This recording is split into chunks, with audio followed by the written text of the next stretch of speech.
I thought I was clever. I thought I had it all figured out. I was so wrong it nearly destroyed me. Looking back now, sitting alone in this empty house that feels more like a tomb than a home, I can trace exactly where my life went from predictable to ruined. It started with boredom, that slow, suffocating kind that seeps into a marriage so gradually you don't notice until you're drowning in it. Mark was everything a woman was supposed to want. After 11 years of marriage, I could predict his every move. Home by 6:15, shoes off at the door, kiss on my cheek that had long ago lost any real feeling. "How was your day, honey?" he'd ask. The same question, the same tone, the same expectation of the same answer. We'd eat dinner, something sensible he'd compliment regardless of taste. Then he'd retreat to his home office to review spreadsheets while I cleaned up and wondered if this was all there was. He was an accountant, and God did it show in everything. He did. Our bills were paid 2 weeks early. Our retirement was mapped out to the penny. We had sex every Saturday night at 10:30, after the news but before we got too tired. Even our arguments followed a predictable pattern. Mild disagreement, rational discussion, compromise. Never raised voices, never passion, never anything that made me feel alive. I'd stare at him sometimes across the dinner table, this man who'd never hurt me, never cheated, never even looked at another woman as far as I knew. He was steady, reliable, safe, and I was dying inside from the tedium of it all. The worst part? I couldn't even properly hate him for it. How do you hate someone for being exactly what they promised to be? Mark never pretended to be exciting. From our first date at that sensible Italian restaurant with the reasonable prices, he'd been exactly this: careful, measured, predictable. I was the one who'd changed, or maybe I'd just finally admitted what I'd always known. Safety wasn't enough. Ryan walked into my life like gasoline meeting a match. He owned the marketing firm where I worked, though worked had become a loose term by the time things really started between us. Ryan Collins was everything Mark wasn't. 6'2" with shoulders that filled out his custom suits, salt and pepper hair that he wore slightly too long, and a smile that could make you forget your own name. When he laughed, people turned to look. When he walked into a room, the energy shifted. It started with lingering looks during meetings. Then coffee to discuss the Gloria account, he'd suggest. Then drinks after work, to celebrate landing the Morrison contract, he'd say. Each step felt natural, inevitable, like gravity pulling me towards something I couldn't resist. The first time he kissed me was in his office, door locked, city lights glittering through floor-to-ceiling windows. My wedding ring caught the light as I reached for him, and for a moment I hesitated. Then his mouth was on mine, and I couldn't remember why I'd ever cared about being careful. "You deserve more than safe," he whispered against my neck that first. Time and God help me, I believed him. The affair became my secret addiction. Hotel rooms with Egyptian cotton sheets. Champagne at restaurants Mark would consider overpriced. Weekend conferences that were really trips to his beach house where we'd spend entire days in bed, ordering room service, pretending the rest of the world didn't exist. I became an expert at deception. Slipping off my wedding ring became as natural as breathing. Into my purse at hotel room doors, into my pocket before entering Ryan's car. I crafted elaborate lies with the skill of a novelist. Late meetings with clients who didn't exist. Traffic jams I'd never encountered. Shopping trips that produced no bags. Mark never questioned any of it. He'd look up from his laptop when I came home hours later than promised. Hair carefully restyled, perfume reapplied to mask Ryan's cologne. "Work run late again?" he'd ask, already turning back to his screen before I answered. "You know how it is," I'd reply, hanging up my coat, the lie sliding off my tongue like silk. "The Morrison people are demanding." "You work too hard," he'd respond, the same concern in his voice he'd had for 11 years. "Don't let them take advantage of you." The irony of that statement should have choked me. Instead, it made me bolder. I started taking bigger risks. Longer, lunches that stretched into afternoons, leaving my phone on silent when Mark called. Once I came home with my dress on backward, I'd redressed hastily in Ryan's office bathroom, and Mark didn't even notice. Ryan fed my hunger for excitement, like a drug dealer who knew exactly what his client craved. "You're wasted on him," he'd tell me, tracing patterns on my bare shoulder in another anonymous hotel bed. "A woman like you needs passion, adventure, not some guy who thinks a wild night is trying a new brand of decaf." I'd laugh, feeling sophisticated and desired, like I was finally the heroine of my own story instead of a supporting character in Mark's carefully planned life. The thrill wasn't just Ryan anymore. It was the deception itself, the double life, the danger of it all. Some nights I'd lie next to Mark, listening to his predictable breathing, and feel almost drunk with power. This trusting, simple man had no idea who I really was. I was a stranger in his bed, a ghost in his life, and he was too blind to see it. I felt clever, untouchable. Like I'd discovered a secret passage to a more exciting existence while keeping the safety net of my marriage intact. I told myself I wasn't really hurting anyone. Mark was content in his oblivious bubble. Ryan understood. This was just fun, nothing serious, and I was finally alive. I deserved both worlds, Mark's stability paying the bills, keeping life running smoothly, and Ryan's passion making me feel like a woman worth wanting. The justifications came so easily. Mark was boring. That wasn't my fault. Our marriage had become a business arrangement that happened to lots of couples. I was still young enough to want excitement. Why should I sacrifice that? The affair gave our marriage balance. I was actually happier at home when I had Ryan to look forward to. I deserved this. I deserved it all. Tonight, driving home from Ryan's apartment, I was thinking about the promises he'd whispered in my ear an hour ago. Something about a weekend in Vegas, just the two of us, consequences be damned. My wedding ring was still in my purse. I'd gotten lazy about putting it back on immediately. Mark wouldn't notice anyway. He never noticed anything, I was thinking. About Ryan's hands, his laugh, how easy it had become to fool my trusting husband. The deception had become so perfect, so effortless. I never expected to find Ryan's car in my driveway or what was waiting inside it. The silver BMW caught my headlights like a mirror, and my foot slammed the brake so hard my tires screamed against the pavement. Ryan's car, in my driveway, at my house where he knew, God, he knew, never to come. My hands shook as I shifted, into park, leaving my engine running, headlights still illuminating that familiar car like a spotlight on my worst nightmare. This wasn't part of our arrangement. Ryan understood the rules. His world and my home world were supposed to be separate, parallel lines that never touched. I approached the BMW slowly, my heels clicking against the driveway in a rhythm that matched my hammering heart. The driver's seat was empty. Maybe he was waiting inside? But no, Ryan didn't have a key. Mark would have. The thought died as I reached the driver's side window and looked inside. Blood. So much blood. Dark stains splattered. Across the cream leather seats, the steering wheel pooled in the cup holders. The passenger seat was a horror show. Duct tape tangled in the seatbelt, strips of it stuck to the leather with what looked like dried blood cementing them in place, as if someone had been bound there, had fought desperately to get free. My legs gave out. I grabbed the car door handle to keep from collapsing completely, my breath coming in short, panicked gasps that fogged the window. This couldn't be real. This was some nightmare, some hallucination brought on by guilt and too much wine at Ryan's place.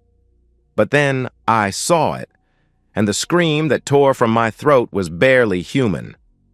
My wedding ring sat precisely centered on the Dashboard, positioned like evidence at a crime scene.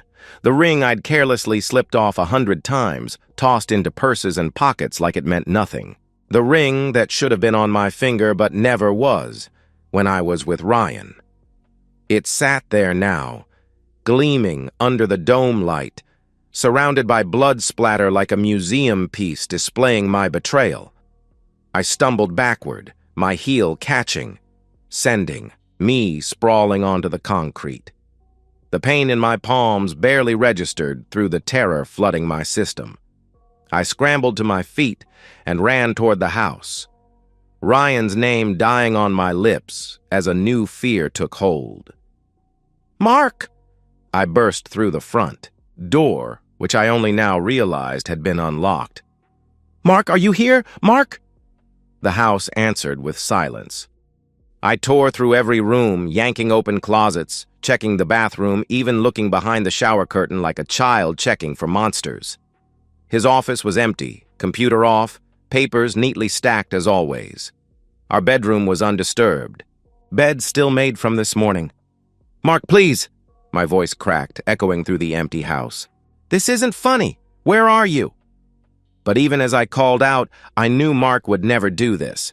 He didn't have a dramatic bone in his body. He'd never staged something like this, wouldn't even know how. My phone was in my hand before I consciously decided to call 911.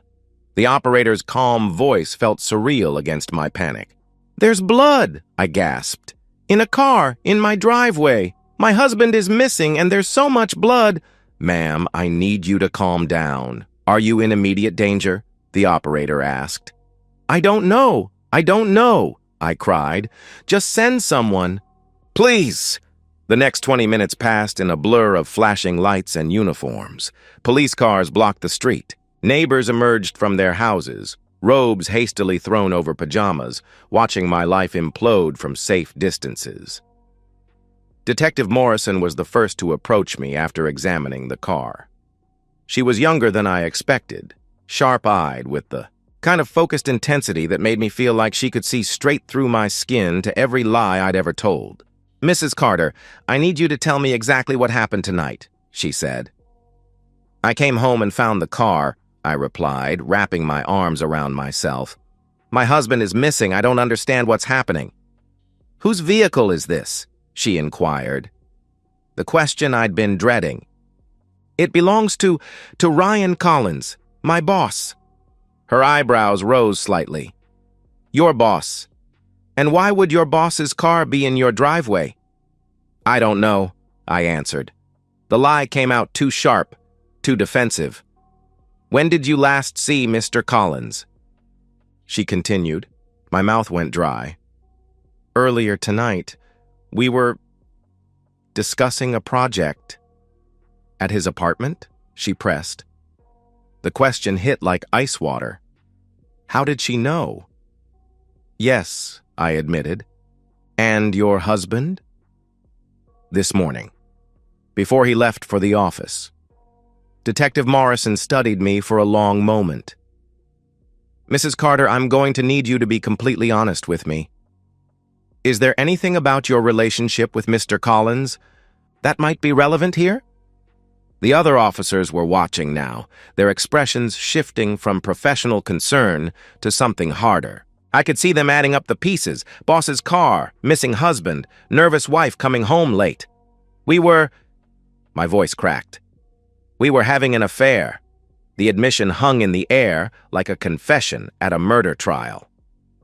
Detective Morrison's expression didn't change, but something in her eyes sharpened. "How long?" she asked. 6 months, I answered. "Did your husband know?" "No. I didn't think so." "He never said anything," I replied. She made a note. "And now both men are missing. And there's blood in your lover's car, which is mysteriously in your driveway. Plus your wedding ring, which I assume you weren't wearing tonight, is displayed in the vehicle."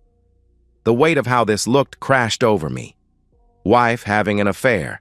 Husband disappears, lover disappears, blood everywhere, wedding ring placed, like a calling card. I would never, I started. We'll need you to come to the station for a formal statement, Detective Morrison interrupted, her tone making it clear this wasn't a request. And we'll need to search the house. But Mark could be hurt somewhere. Ryan could be. Shouldn't you be looking for them? I pleaded.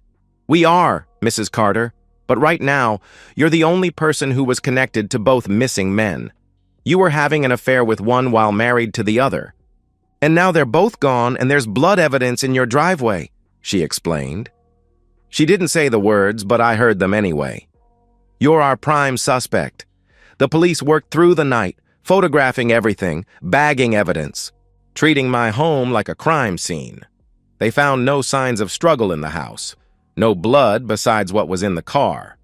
Mark's wallet and keys were gone, suggesting he'd left of his own accord. But his car was still in his office parking garage. According to the officer who'd been sent to check, Ryan's phone went straight to voicemail. His apartment showed signs of hasty departure, drawers pulled out, closet half empty, his laptop gone. By dawn, the BMW had been towed away for processing, but I could still see it every time I closed my eyes.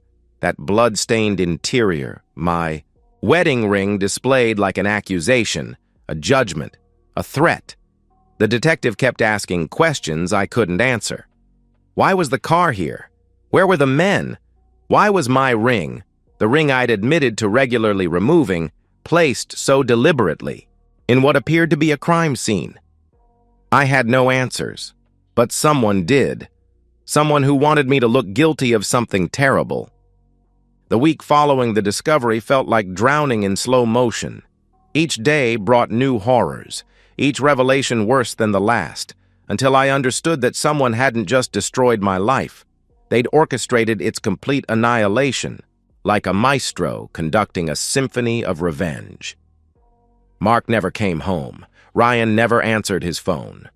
The police investigation stalled like a car with no engine. Plenty of blood evidence, but no bodies, no witnesses, no clear crime beyond two. Men who'd seemingly vanished into thin air. But their suspicion of me only grew with each passing hour, fed by the facts that I couldn't dispute. I was the cheating wife, the common denominator, the one with the most to gain if both men disappeared. The first demolition charge detonated 3 days after the discovery when I tried to buy groceries. I'm sorry, ma'am, but your card's been declined, the cashier said, not meeting my eyes. Behind me, I could feel the weight of stares from neighbors who'd already heard the gossip. Emily Carter, the woman whose husband and lover both disappeared on the same night. That's impossible. Try it again, I insisted.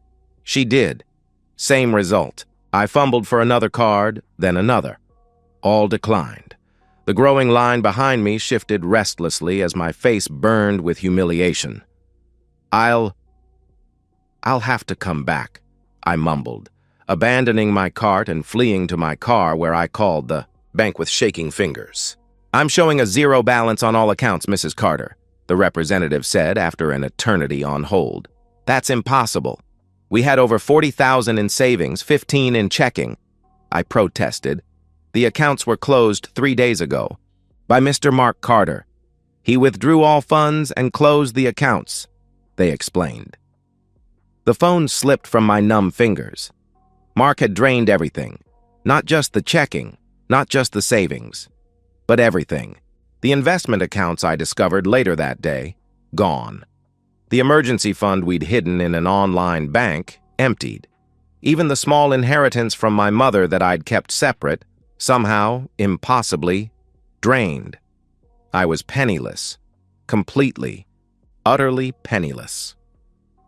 The mortgage payment bounced the next day. The bank called within hours, their tone shifting from courtesy to cold professionalism when they realized I had no money to make it right. The credit cards I'd been using stopped working one by one. Maxed out on cash advances I hadn't made, payments bounced from accounts that no longer existed. I sat at my kitchen table, surrounded by paper statements I'd printed in desperation, trying to understand how 11 years of financial stability had evaporated in less than a week. Every trail led to the same conclusion. Mark had systematically destroyed our financial life. But from where? How? The police said his credit cards hadn't been used, his phone was off, his car abandoned. Detective Morrison stopped by on day 5, her presence filling my doorway like a threat. "Any word from your husband, Mrs. Carter?" she asked.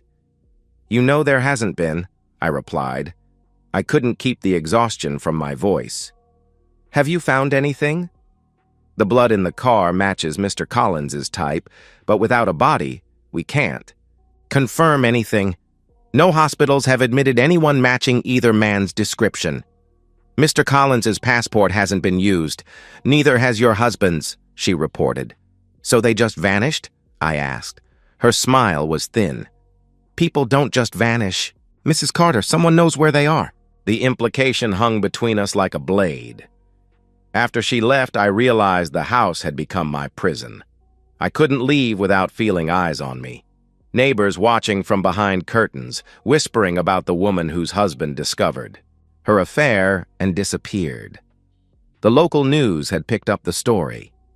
Love triangle mystery. 2 men missing, wife under suspicion.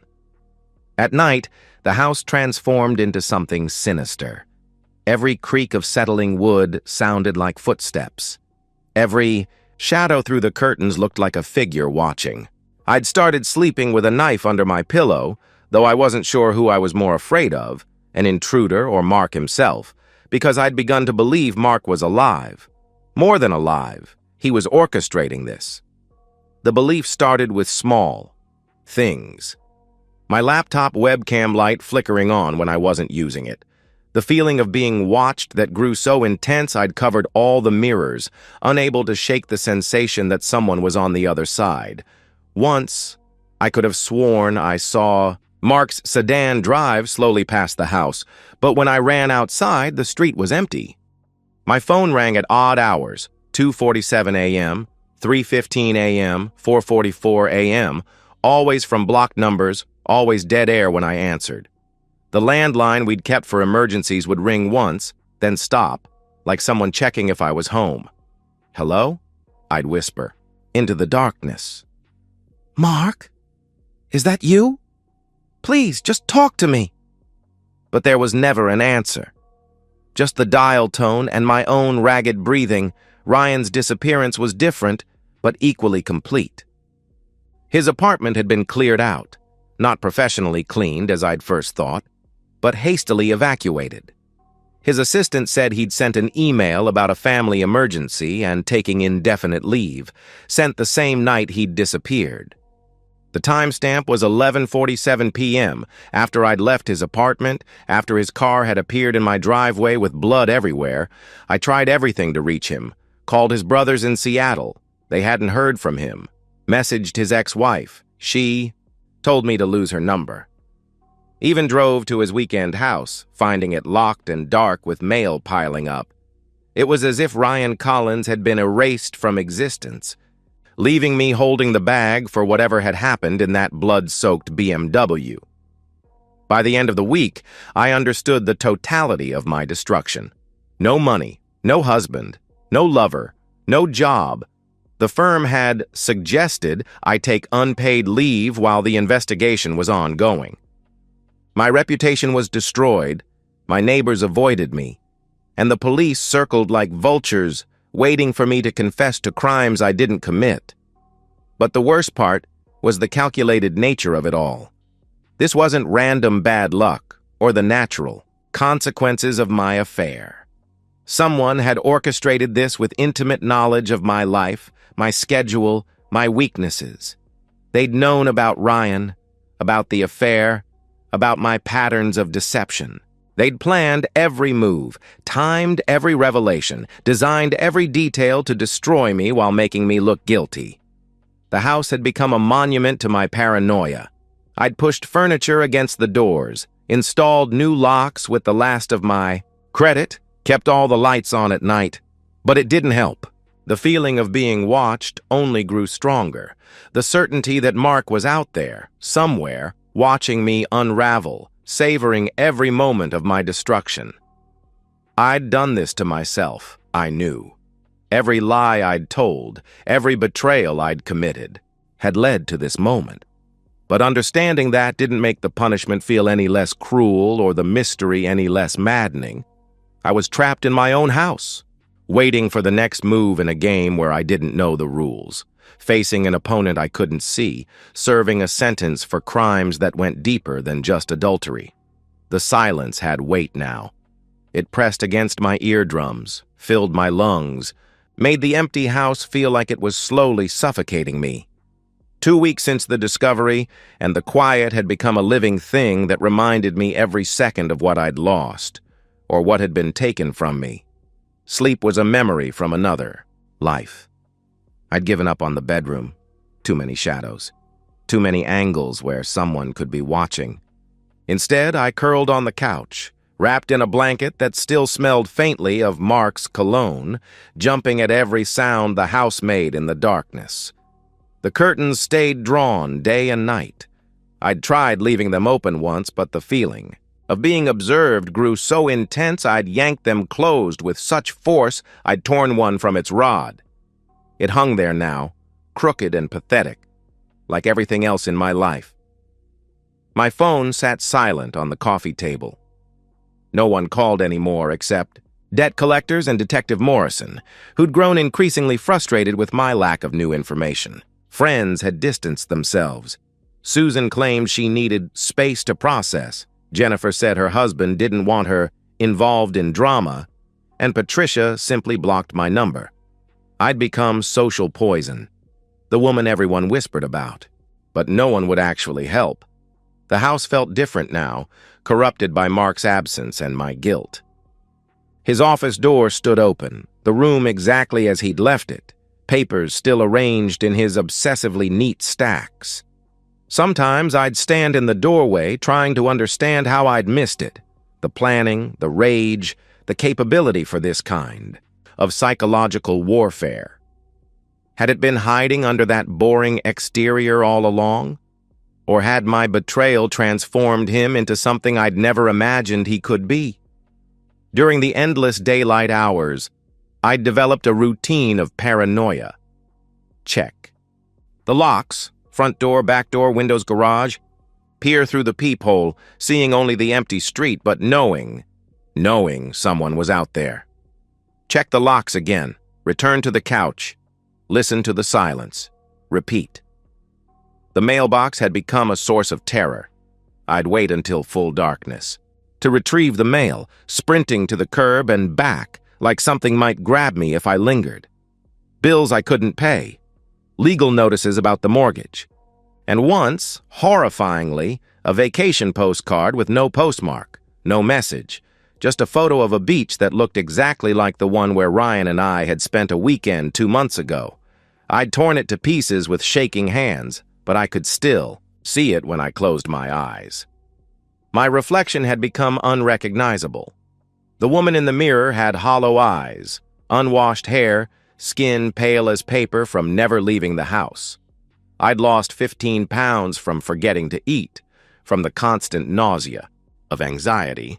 Sometimes I'd catch sight of myself and think it was someone else, an intruder, and the scream would be halfway up my throat before I realized it was just me, haunting my own life.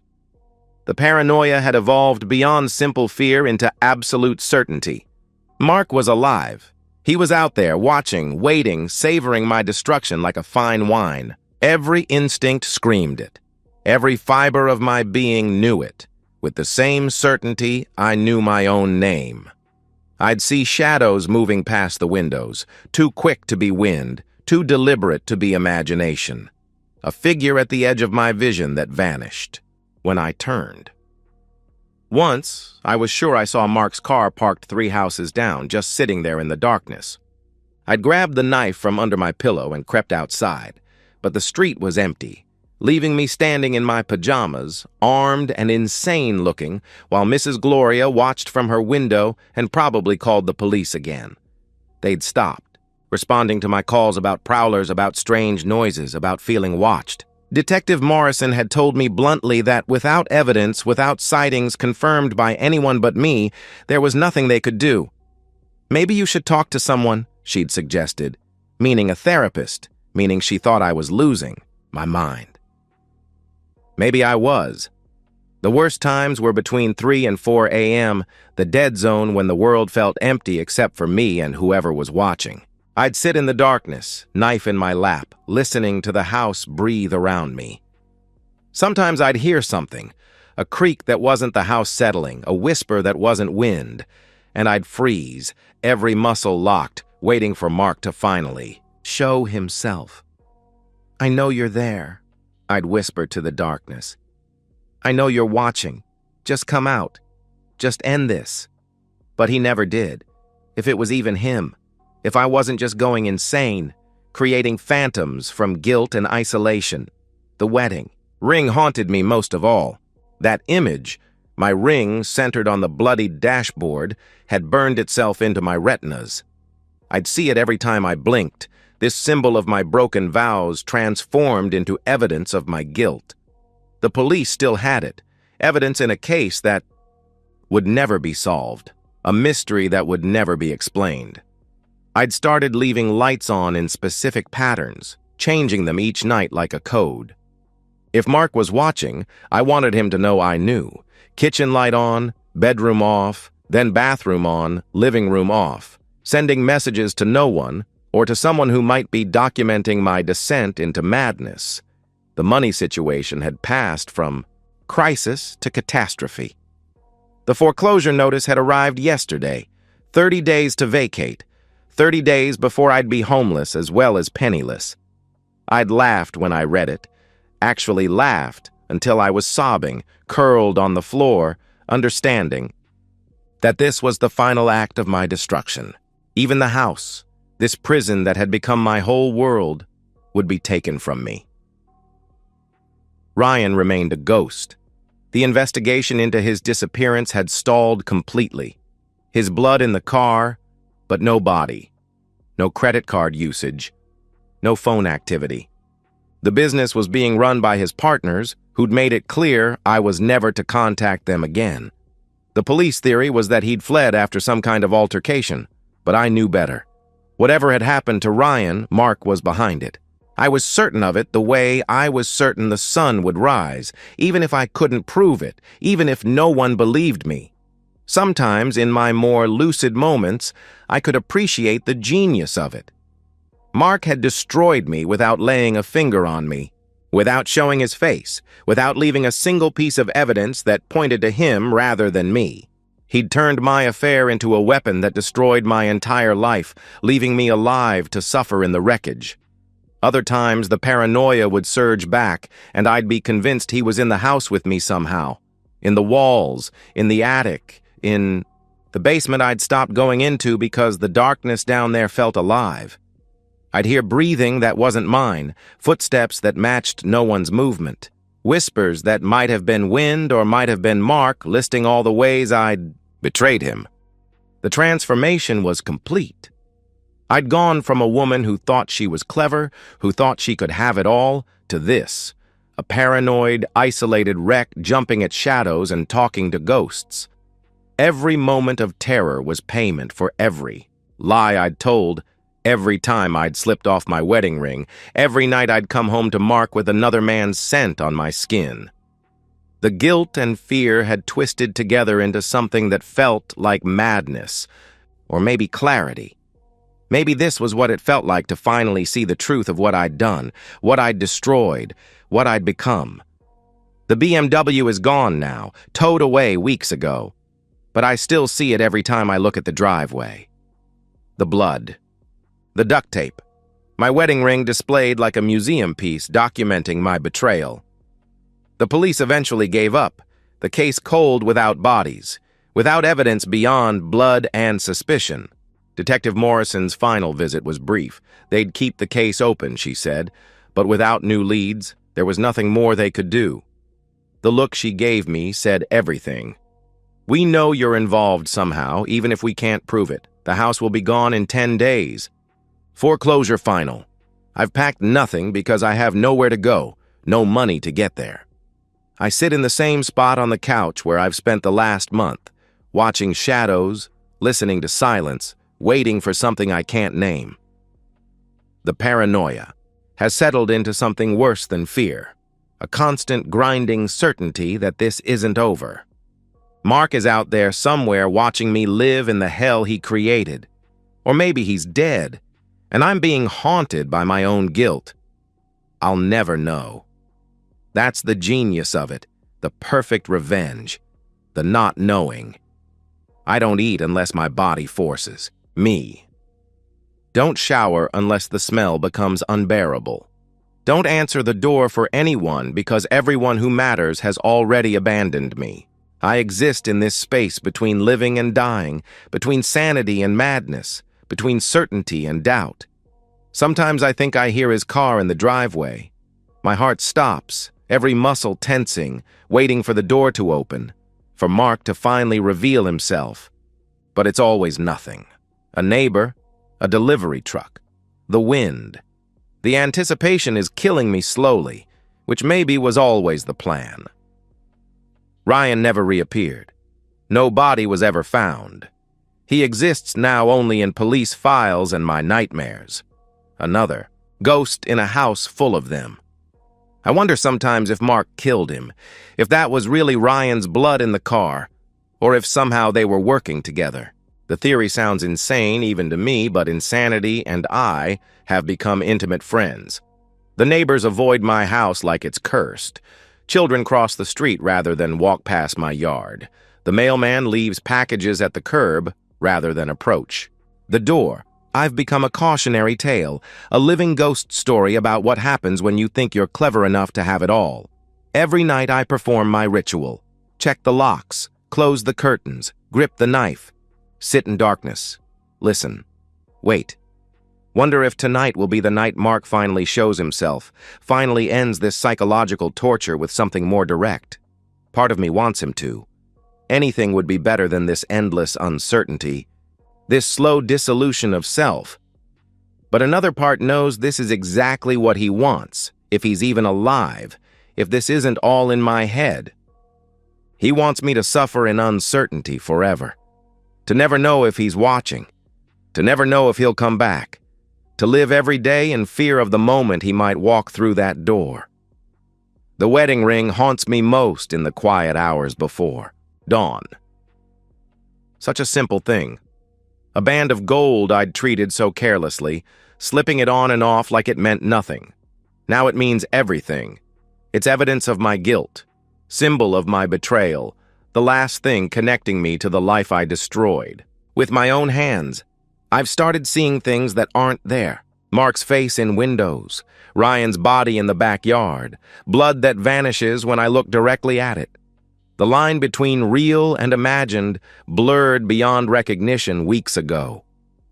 Maybe I'm insane. Maybe that was always the plan, to drive me so deep into paranoia that I'd destroy myself, saving him the trouble.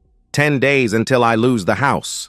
10 days to figure out how to survive with no money, no friends, no family willing to help the pariah I've become. 10 days of sitting in this empty shell that was once my home, waiting for something I can't name from someone who might not exist. Now, I don't know what's worse. The thought that my husband is gone forever, taken by whatever violence happened in that BMW, leaving me to wonder eternally what became of him. Or the possibility that one day, when I least expect it, when I've finally started to believe I'm safe, when I've just begun to rebuild some semblance of a life from these ashes, he'll come back for me. The waiting is my punishment. The uncertainty is my prison. And somewhere, maybe, Mark is watching me serve the life sentence he designed. Not behind bars, but behind the walls of my own mind, trapped forever in the perfect deception I thought I was running, never knowing. I was the one being deceived all along.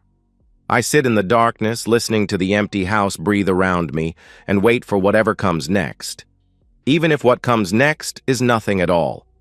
Even if the waiting never ends.